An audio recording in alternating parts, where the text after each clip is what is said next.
Documento 169. O último ensinamento em Pela. Na noite de segunda-feira, 6 de março, Jesus e os 10 apóstolos chegaram ao acampamento de Pela.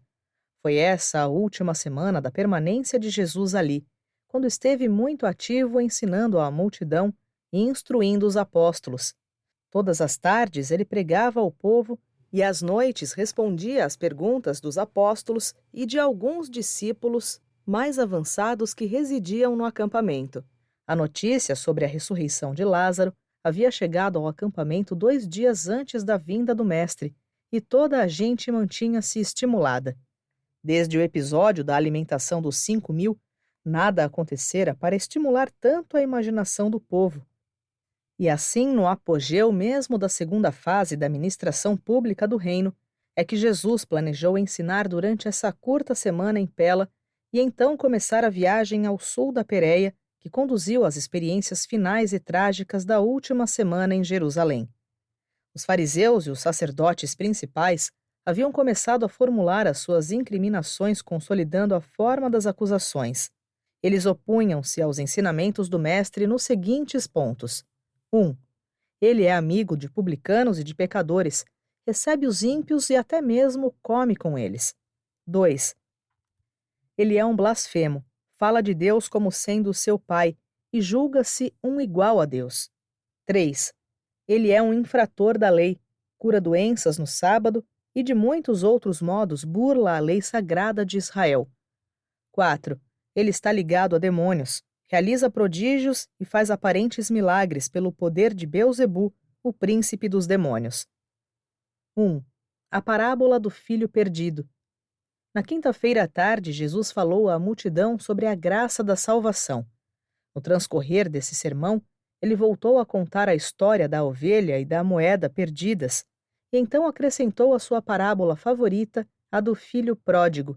Disse Jesus: Fostes exortados por profetas, de Samuel a João, a buscar a Deus, a buscar a verdade. Sempre eles disseram: Buscai o Senhor enquanto ele pode ser encontrado. E todos esses ensinamentos deveriam ser tomados de coração. Mas eu vim mostrar-vos que, ao mesmo tempo que estáis tentando encontrar Deus, do mesmo modo Deus está buscando encontrar-vos. Muitas vezes eu vos contei a história do bom pastor que deixou as 99 ovelhas do aprisco e saiu em busca daquela que estava perdida. E ao encontrar a ovelha desviada, colocou-a sobre os ombros e, com ternura, levou-a de volta para o abrigo. Quando a ovelha perdida foi devolvida ao aprisco, vos lembrais que o bom pastor convocou os seus amigos e convidou-os para que se rejubilassem com a volta da ovelha que tinha estado perdida. E novamente eu digo que há mais júbilo no céu pelo pecador que se arrepende do que pelas 99 pessoas justas que não necessitam de arrependimento. O fato de que algumas almas estejam perdidas apenas aumenta o interesse do Pai Celeste. Eu vim a este mundo para cumprir o mandado do meu Pai, mas realmente tem sido dito do Filho do Homem que é amigo de publicanos e de pecadores. Foi-vos ensinado que a aceitação divina vem após o vosso arrependimento, e em consequência de todos os vossos esforços de sacrifício e penitência, mas vos asseguro que o Pai vos aceita mesmo antes de vos haverdes arrependido, e envia a vós o Filho e os colaboradores dele, para encontrar-vos e trazer-vos com júbilo de volta ao aprisco, o reino da filiação e o progresso espiritual. Vós sois todos como ovelhas, que se desviaram, e eu vim para vos encontrar e salvar aqueles que estiverem perdidos. E devieis lembrar-vos também da história da mulher, que, tendo feito um colar de adorno com 10 moedas de prata, perdeu uma peça. Então, acendeu a lâmpada e varreu cuidadosamente a casa, e manteve a busca, até encontrar a peça de prata perdida. E tão logo achou a peça perdida, reuniu amigos e vizinhos, dizendo: Rejubilai comigo, pois encontrei a peça que estava perdida. E assim novamente vos digo: há sempre júbilo na presença dos anjos do céu, por causa de um pecador que se arrepende e retorna ao abraço do Pai.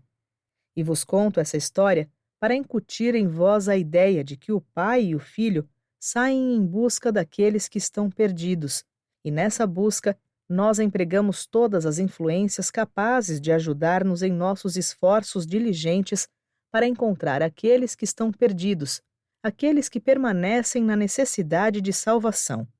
Assim, o Filho do Homem sai no deserto para buscar a ovelha que se desviou e, ao mesmo tempo, busca a moeda que foi perdida na casa. A ovelha extravia-se involuntariamente, a moeda cobre-se com o pó do tempo e esconde-se sob o acúmulo das coisas dos homens. E agora, gostaria de contar-vos a história do filho imprudente de um fazendeiro abastado. Esse filho abandonou deliberadamente a casa do pai e saiu para uma terra estrangeira, onde passou por muitas atribulações. Vos lembrais de que a ovelha desviou-se involuntariamente, mas esse jovem abandonou a sua casa premeditadamente. Foi assim. Um certo homem tinha 2 filhos. O mais jovem, era alegre e despreocupado. Estava sempre atrás de um divertimento e esquivando-se da responsabilidade, ao passo que o seu irmão mais velho era sério, sóbrio, trabalhador e disposto a assumir as responsabilidades. Ora, esses 2 irmãos não se davam muito bem um com o outro e sempre se viam brigando e discutindo. O mais jovem era alegre e vivaz, mas indolente, e não era confiável. O mais velho era estável e industrioso, mas ao mesmo tempo egocêntrico, mal-humorado e convencido. O mais jovem gostava de divertir-se e evitava o trabalho. O mais velho devotava-se ao trabalho e raramente divertia-se. A ligação entre eles tornou-se tão desagradável que o filho mais jovem chegou ao seu pai e disse: Pai, dá-me o terço que me caberia das vossas posses. Permite-me sair para o mundo e buscar a minha própria sorte. E quando o pai ouviu esse pedido, sabendo quão infeliz estava o jovem na sua casa com o irmão mais velho, dividiu a sua propriedade, dando ao jovem a sua parte. Em poucas semanas, o jovem reuniu todos os seus fundos e saiu em viagem a um país distante. Mas não encontrando nada proveitoso a fazer e que também fosse aprazível, gastou rapidamente toda a sua herança em uma vida desenfreada. Depois de gastar tudo, uma grande fome surgiu naquele país e ele viu-se na miséria. Assim sofreu um grande infortúnio, mas quando começou a passar fome, encontrou um emprego com um dos cidadãos daquele país, sendo enviado aos campos para alimentar os suínos. E o jovem ter-se-ia saciado com as sobras comidas pelos porcos, mas ninguém lhe dava nada. Um dia, quando estava muito faminto, caiu em si e disse: Os vários criados do meu pai têm abundância de pão, enquanto eu morro de fome aqui, alimentando porcos em um país estrangeiro. Vou levantar-me e irei ao meu pai dizer: Pai, eu pequei contra o céu e contra ti. Não sou mais digno de ser chamado de filho teu. Apenas te disponha a fazer de mim um criado teu. E quando o jovem chegou a essa decisão, levantou-se e partiu em direção à casa de seu pai. Aquele pai, todavia, havia sofrido muito por causa do seu filho. Havia sentido uma saudade imensa do jovem, alegre, ainda que irrefletido. O pai amava a esse filho e esteve aguardando constantemente o seu regresso, de modo que no dia em que ele voltou para casa, o pai ainda de longe o viu e, sendo motivado pela compaixão do amor, correu para encontrá-lo e com muita afeição abraçou-o e beijou-o. E depois disso, o filho viu o rosto lacrimejante do pai e disse: Pai, eu pequei contra o céu e perante os vossos olhos. Não sou digno de que me chame de filho. O jovem, contudo, não teve oportunidade de completar sua confissão, porque o pai, rejubilante, disse aos criados, os quais nessa altura chegavam correndo: Trazei depressa a melhor roupa dele, aquela que eu reservei. Ponde o anel de filho na sua mão e arrumai sandálias para os seus pés. E então, depois de conduzir o jovem cansado e de pés doloridos até a casa, o feliz pai disse aos criados: Trazei o novilho gordo e matai-o para que comamos e festejemos, pois esse filho meu esteve morto e agora está vivo novamente. Esteve perdido e foi encontrado. E reuniram-se com o pai para se rejubilar pelo retorno do filho. Nesse momento, enquanto celebravam, o filho mais velho chegou do seu dia de trabalho no campo e, ao se aproximar da casa, percebeu a música e a dança. Chegando à porta dos fundos, chamou um dos criados e perguntou sobre a causa de toda aquela festividade. O criado então lhe disse: Teu irmão, há muito tempo perdido, voltou para casa. E o teu pai matou o novilho gordo para comemorar o retorno dele, são e salvo. Vem para que também tu possas saudar teu irmão e recebê-lo de volta à casa do teu pai. Ao ouvir isso, contudo, o irmão mais velho ficou magoado e enraivecido, a ponto de não querer entrar na casa. Quando o pai soube desse ressentimento quanto a dar boas-vindas ao seu irmão mais jovem, saiu para implorar que o filho entrasse. Mas o filho mais velho não se deixaria levar pela persuasão do pai, e respondeu com estas palavras: Em todos esses anos eu tenho servido a ti, nunca transgredindo a menor das tuas ordens. Ainda assim, tu jamais me deste sequer um cabrito para me divertir com meus amigos. Permaneci aqui e cuidei de ti todos esses anos, mas nunca fizeste nenhuma festa por causa do meu serviço fiel. Todavia, quando esse outro filho retorna, tendo esbanjado teus bens com as prostitutas, e te apressas em matar o novilho gordo para festejá-lo. Já que esse pai amava os seus 2 filhos verdadeiramente, tentou raciocinar com o mais velho. Mas, meu filho, tu tens estado comigo todo esse tempo, e tudo o que eu tenho é teu. Tu poderias ter matado um cabrito a qualquer momento para compartilhar a tua felicidade com os teus amigos. E seria oportuno que tu te juntasses a mim nesta alegria e felicidade pela volta do teu irmão. Pense nisto, meu filho. O teu irmão tinha estado perdido, se encontrou e voltou vivo para nós. Essa foi, entre todas, uma das mais comoventes e eficientes entre todas as parábolas que Jesus já apresentou, para mostrar aos ouvintes a boa vontade do Pai em receber a todos que buscam a entrada no reino do céu. Jesus era muito afeiçoado a contar estas 3 histórias ao mesmo tempo. Apresentava a história da ovelha perdida para mostrar que quando os homens afastam-se involuntariamente do caminho da vida, o pai permanece atento a esses filhos perdidos e sai com os seus filhos, os verdadeiros pastores do rebanho, à procura da ovelha perdida. E então Jesus contou a história da moeda perdida na casa para ilustrar quão completa é a busca divina por todos que estão confusos, confundidos ou cegos espiritualmente de um outro modo qualquer por causa dos cuidados e preocupações da vida. E lançou-se a contar a parábola do filho perdido, da recepção dada na volta do filho pródigo, para mostrar quão completa é a reintegração do filho perdido na casa e no coração do pai. Muitas e muitas vezes, durante os seus anos de ensinamento, Jesus contou e recontou a história do filho pródigo. Essa parábola e a história do bom samaritano eram os seus meios favoritos de ensinar sobre o amor do pai e sobre a boa vizinhança entre os homens.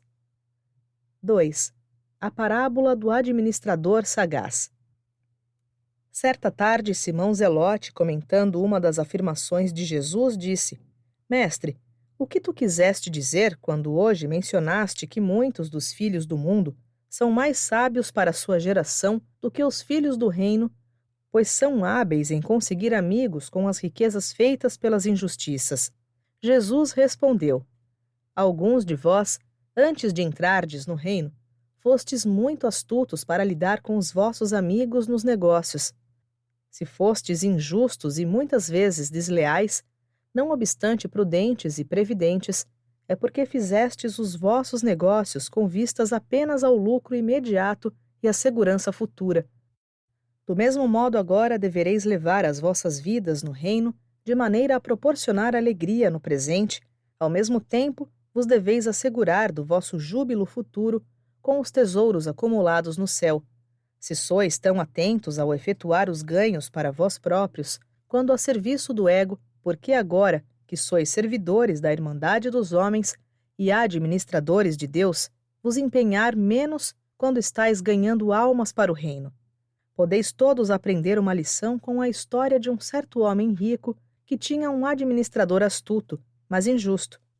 Esse servidor não somente havia pressionado os clientes do seu senhor para o seu próprio ganho egoísta, como havia gasto e dissipado diretamente os fundos do seu senhor. Quando tudo isso finalmente chegou aos ouvidos do seu senhor, ele chamou o administrador diante de si e então perguntou-lhe o significado desses rumores, exigindo que prestasse imediatamente contas da sua administração e que se preparasse para entregar os negócios do seu senhor a uma outra pessoa. Ora, esse administrador infiel começou a dizer a si próprio: o que vai ser de mim, já que estou a ponto de perder esta administração? Eu não tenho forças para cavar a terra, e para pedir tenho vergonha. Sei o que farei para assegurar-me de que, quando for despedido desta administração, eu seja bem recebido nas casas de todos aqueles que têm negócios com o meu senhor. E então, chamando cada um dos devedores do seu senhor, disse ao primeiro: quanto deves ao meu senhor? Ele respondeu: 100 medidas de óleo.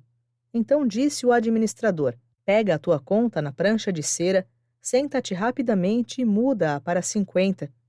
Em seguida, indagou a um outro devedor: quanto deves? Ao que ele respondeu: 100 medidas de trigo. Então o administrador disse: toma a tua conta e escreve 80. E o mesmo ele fez com vários outros devedores.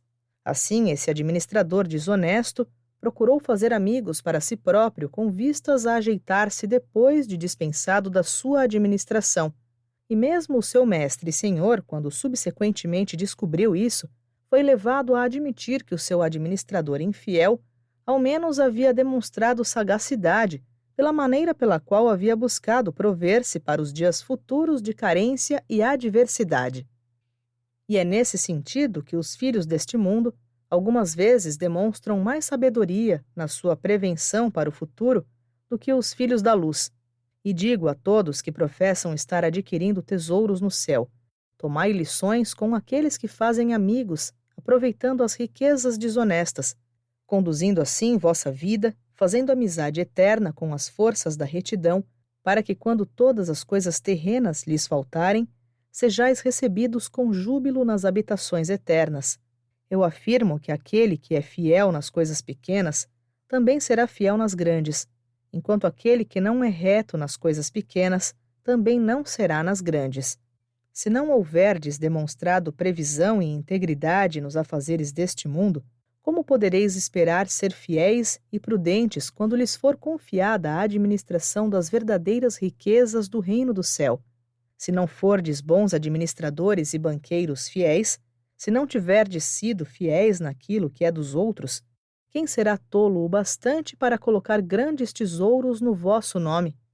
E novamente, eu declaro que nenhum homem pode servir a 2 senhores, ou bem, ele odiará um deles e amará o outro, ou então ficará com um enquanto o outro desprezará.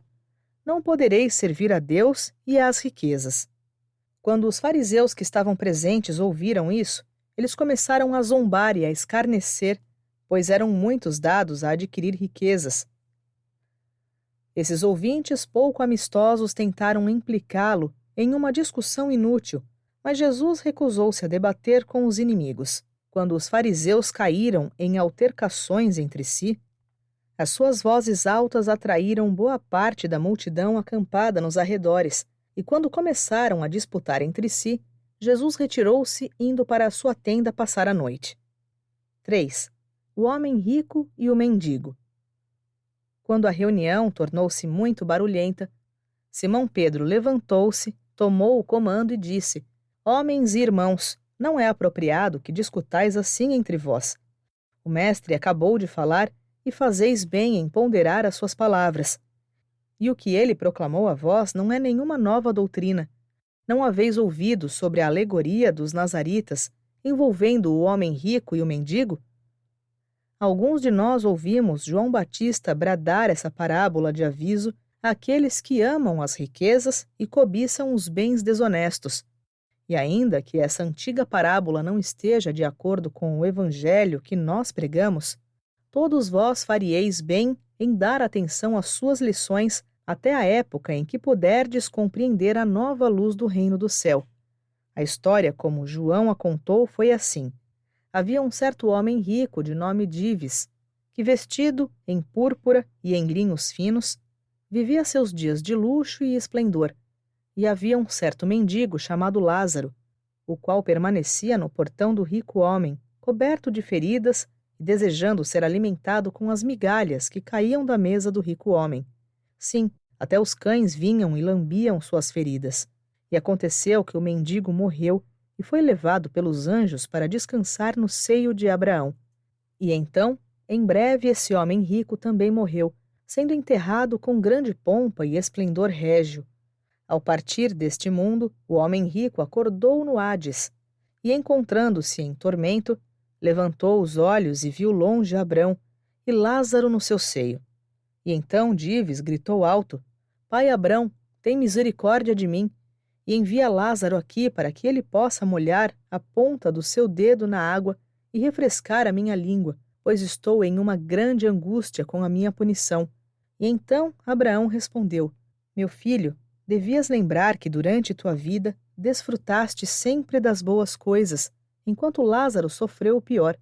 Mas agora tudo isso mudou.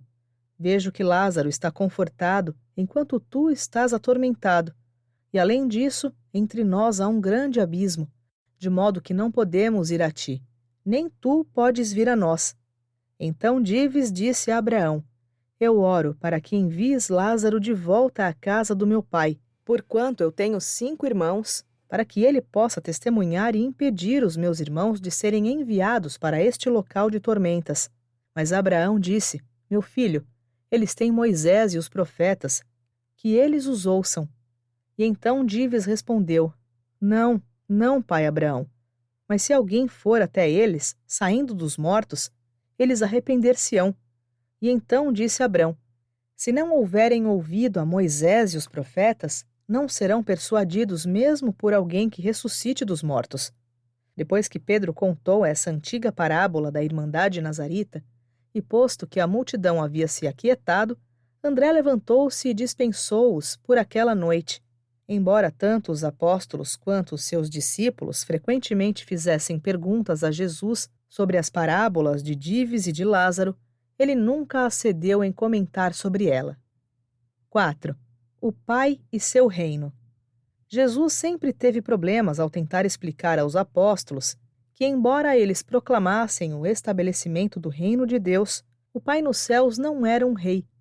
Na época em que Jesus viveu na carne e ensinou na terra, o povo de Urântia sabia que a maior parte dos reis e imperadores governavam as nações. E os judeus há muito contemplavam e contavam com a vinda do reino de Deus. Por essas e outras razões, o mestre achou melhor designar a irmandade espiritual dos homens como o reino do céu e o dirigente espiritual dessa irmandade como sendo o Pai nos céus. Nunca Jesus referiu-se ao seu Pai como um rei. Nas conversas pessoais com os apóstolos, sempre se referia a si próprio como o Filho do Homem e como o irmão mais velho. Ele qualificava todos os seus seguidores de servidores da humanidade e de mensageiros do Evangelho do Reino. Jesus nunca deu aos seus apóstolos uma lição sistemática a respeito da personalidade e atributos do Pai no céu. Ele nunca pediu aos homens que acreditassem no seu Pai. Ele tinha como certo que eles acreditavam. Jesus nunca se rebaixou para oferecer argumentos como prova da realidade do Pai. O seu ensinamento a respeito do Pai centrava-se todo na declaração de que ele e o Pai eram um, que aquele que havia visto o Filho tinha visto o Pai, que o Pai, como o Filho, sabe de todas as coisas, que apenas o Filho e aqueles para quem o Filho revela o Pai realmente conhecem o Pai, que aquele que conhece o Filho também conhece o Pai, e que o Pai o enviou ao mundo para revelar as suas naturezas combinadas e para mostrar a sua obra conjunta.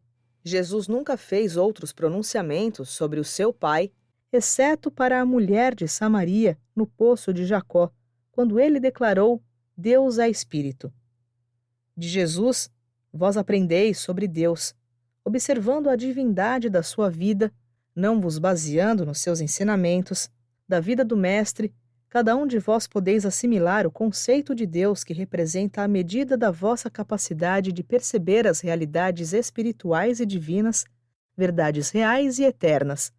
O finito nunca pode esperar compreender o infinito. exceto como o infinito é focalizado na personalidade tempo-espacial da experiência finita na vida humana de Jesus de Nazaré.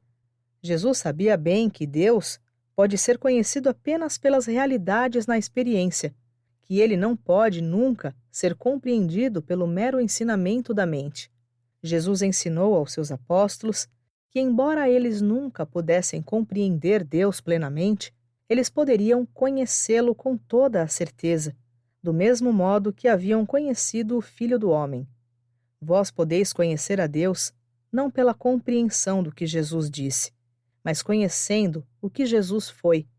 Jesus foi uma revelação de Deus. Exceto quando citava as escrituras hebraicas, Jesus referia-se à deidade por apenas 2 nomes, Deus e Pai. E sempre que o mestre fez referência ao seu Pai como Deus, ele geralmente empregou a palavra do hebreu que significa o Deus plural, a Trindade, e não a palavra Yahvé, que representa a concepção progressiva do Deus tribal dos judeus. Jesus nunca chamou o Pai de Rei e lamentou muito que a esperança judaica de um reino restaurado e que a proclamação de um reino vindouro feita por João tivessem tornado necessário a ele denominar a irmandade espiritual por ele proposta de Reino do Céu. Com uma exceção, a declaração de que Deus é Espírito, Jesus nunca se referiu à deidade de qualquer outra maneira, além daqueles cujos termos descrevem a sua relação própria, pessoal, com a primeira fonte e centro do paraíso. Jesus empregou a palavra Deus para designar a ideia de deidade e a palavra Pai para designar a experiência de conhecer a Deus.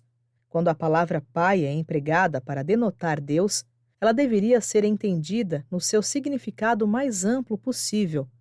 A palavra Deus não pode ser definida e por isso representa o conceito infinito do Pai, ao passo que o termo Pai, sendo capaz de uma definição parcial, pode ser empregado para representar o conceito humano do Pai divino, como ligado ao homem durante o curso da existência mortal.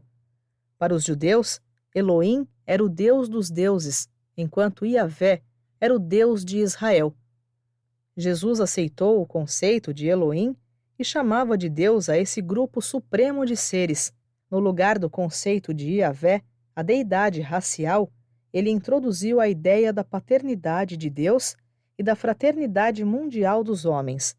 Jesus exaltou o conceito de Yahvé, de um pai racial deificado, passando-o para a ideia de um pai para todos os filhos dos homens, o pai divino do crente individual. E ele ainda ensinou que esse Deus dos universos e esse pai de todos os homens eram uma única e a mesma deidade do paraíso. Jesus nunca reivindicou ser a manifestação do Elohim, Deus na carne. Ele nunca declarou que era a revelação de Elohim, Deus, aos mundos. Ele nunca ensinou que aquele que o havia visto tinha visto Elohim, Deus, mas ele proclamou-se como sendo a revelação do Pai na carne, e disse que todo aquele que o tinha visto havia visto o Pai.